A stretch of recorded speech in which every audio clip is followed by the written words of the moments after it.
Assalamualaikum warahmatullahi wabarakatuh. Perkenalkan, nama saya adalah Sutriani Poniman, mahasiswa program studi Sarjana Kebidanan Fakultas Kesehatan Universitas Megabuana.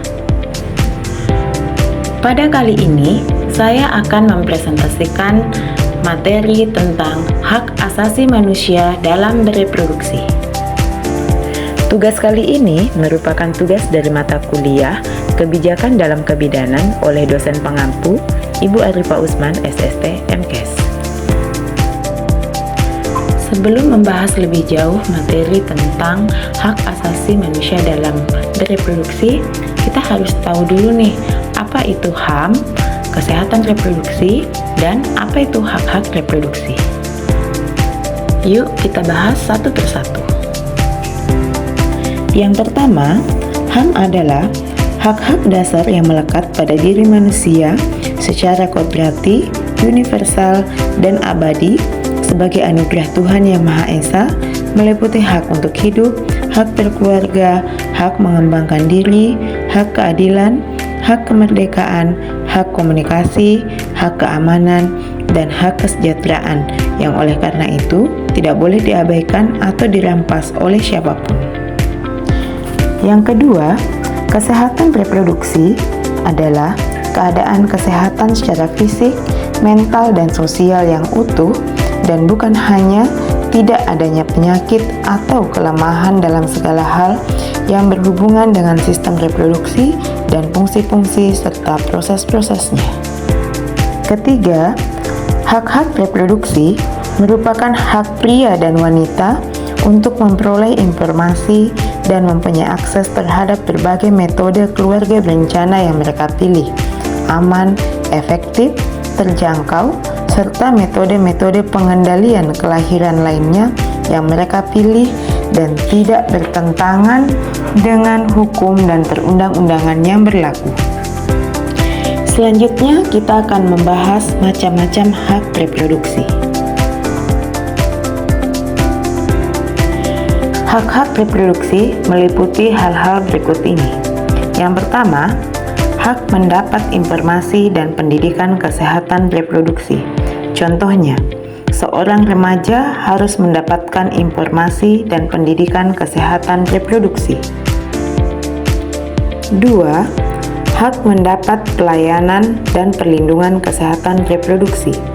Contohnya, seorang remaja yang mengalami kehamilan yang tidak diinginkan harus tetap mendapatkan pelayanan kesehatan yang baik agar proses kehamilan dan kelahiran dapat berjalan dengan baik. 3. Hak kebebasan berpikir tentang pelayanan kesehatan reproduksi. Contoh, seseorang dapat saja mempunyai pikiran bahwa banyak anak menguntungkan bagi dirinya dan keluarganya. Bila ini terjadi, maka seseorang tersebut tidak boleh serta-merta dikucilkan atau dijauhi dalam pergaulan.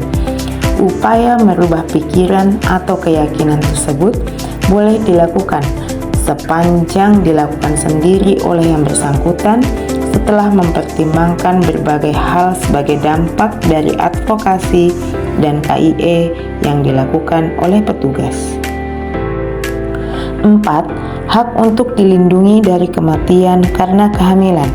Contoh, pada saat melahirkan, seorang perempuan mempunyai hak untuk mengambil keputusan bagi dirinya secara cepat, terutama jika proses kelahiran tersebut berisiko untuk terjadinya komplikasi atau bahkan kematian. Keluarga tidak boleh menghalangi dengan berbagai alasan. 5. Hak untuk menentukan jumlah dan jarak kelahiran anak. Contoh, dalam konteks program KB, pemerintah, masyarakat, dan lingkungan tidak boleh melakukan pemaksaan jika seseorang ingin memiliki anak dalam jumlah besar. Yang harus dilakukan adalah memberikan pemahaman sejelas-jelasnya dan sebenar-benarnya mengenai dampak negatif dari memiliki anak dalam jumlah besar dan dampak positif memiliki anak jumlah sedikit. 6. Hak atas kebebasan dan keamanan yang berkaitan dengan kehidupan reproduksinya.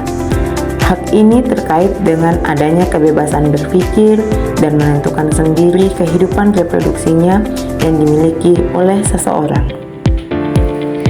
7. Hak untuk bebas dari segala bentuk diskriminasi dalam segala kehidupan keluarga dan kehidupan reproduksi.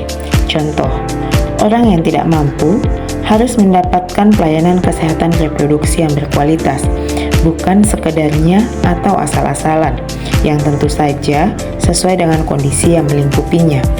Demikian pula, seseorang tidak boleh mendapatkan perlakuan yang berbeda dalam hal mendapatkan pelayanan kesehatan reproduksi hanya karena yang bersangkutan memiliki keyakinan berbeda dalam kehidupan reproduksi. Sekian presentase dari materi hak asasi manusia dalam bereproduksi.